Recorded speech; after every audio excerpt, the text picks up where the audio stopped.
Good morning, I'm Kensei and welcome to Dragontrek. I spent last night at the upper Goose pond cabin and I'm going to spend another night here. Their policy on staying for more than 1 day, so you can have 1 0, so you can spend 2 nights here. There is a dock, there is a canoe.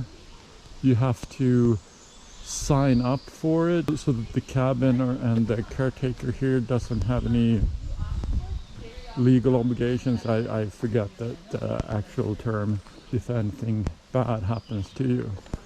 There are 2 privies, one over there. This building is closed. There's a looks like a bulletin board, but it has mirrors. Personal wash station. Okay, did not see that. And the second previous over there. Are the mirrors on the other side too? Yes, there are. And spider webs. This place is not used very frequently. You didn't see a lot of me yesterday. Yesterday was my longest day hiking ever, 16 miles, which was why I woke up at midnight and started hiking at 2 a.m.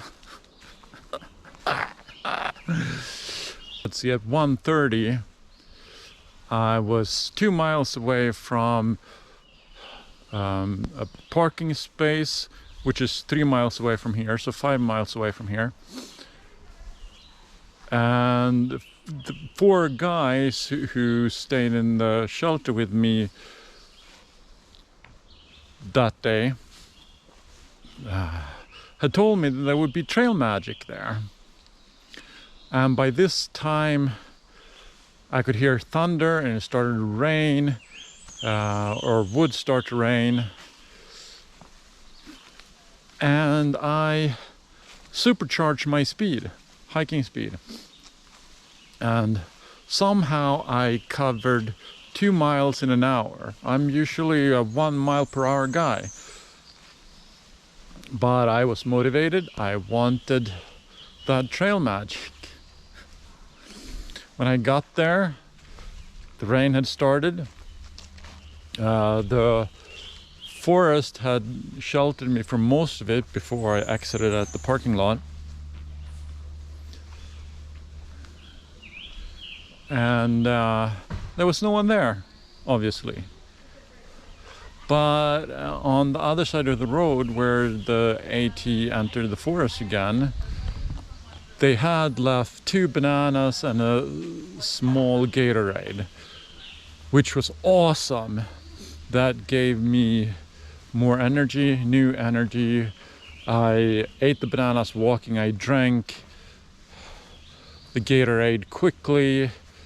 I got my rain gear out. I put the rain cover on my backpack and I put on the rain gear because for the hour I was super hiking, the trees protected me and I knew that I would just get sweaty if I took the time I didn't want to take to put my rain gear on.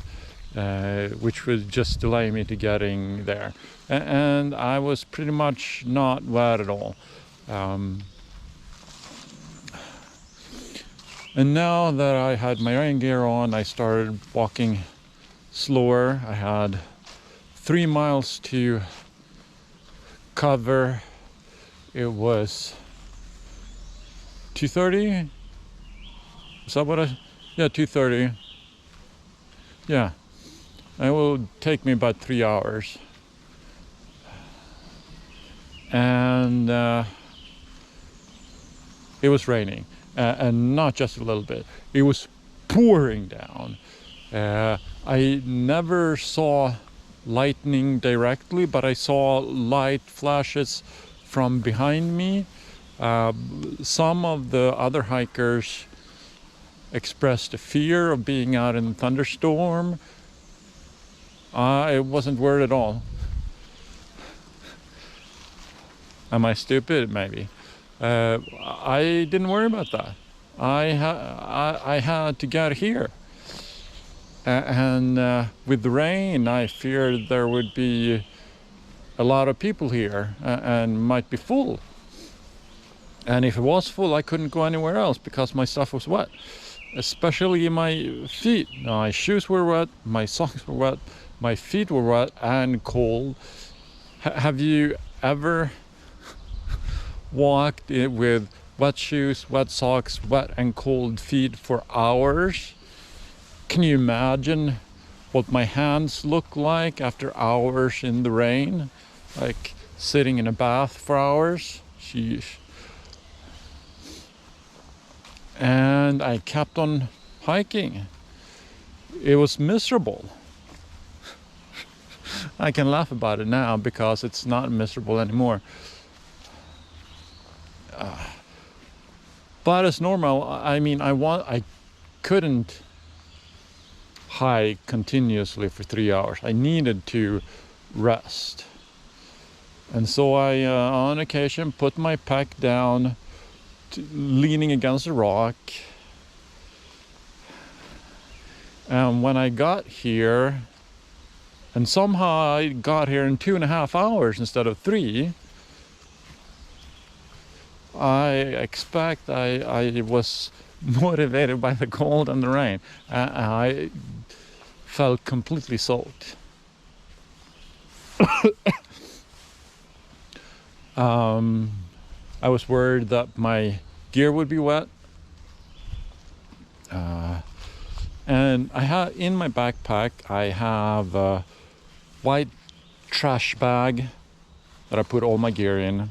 All my gear except my puffy jacket and my hoodie and my pot are put in their separate bags. If they're on the inside, I have stuff in outside pockets that may or may not be in their own bags. And because I put my backpack down to rest, the bottom of the backpack, which was not protected as well as I had expected, but by the rain cover I put on, the bottom of the pack was wet. The bottom of my trash compactor bag or trash bag was wet. And what do I have in the bottom of my pack that I want to protect the most? I have my sleeping quilt and my clothes. And my quilt was wet. Not all of it, fortunately, but partially wet, which was a bummer. And all my clothes that I wore were wet. So I stringed along clothesline on my bunk bed. They have 15 bunks. Hung my clothes on that, and there are rafters. I hung some of my clothes on the rafters. I hung my quilt on the rafter. I hung up my fanny pack and my pack cover on pegs on the wall. I hung stuff from the bunk bed as well. Just trying to get stuff dry. My fanny pack was completely wet. My buff was completely wet in my fanny pack. Hiking for 16 miles, the longest ever for me. It did not feel good. Obviously exasperated by the pouring rain.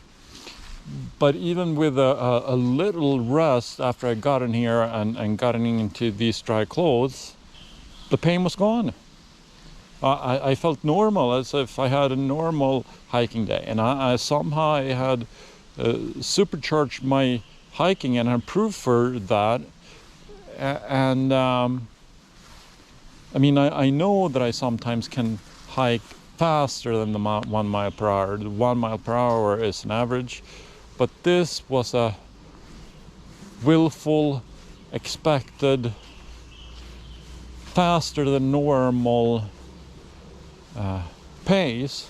I don't know how well I can keep that up. And I mean, 2 bananas and Gatorade is a pretty good pick-me-up. Better than any of the snacks I carry with me. But I learned a lot yesterday, good and bad. It's nice to take the day off and rest. This is a pond. Nice view. There's someone over there, a couple of boats over there. Everybody who stayed here last night has left. There have been a couple of other people here. I'm not sure if any of them are staying. They also serve a pancake breakfast. Compared to the pancake breakfast they serve in Franklin, this is nothing.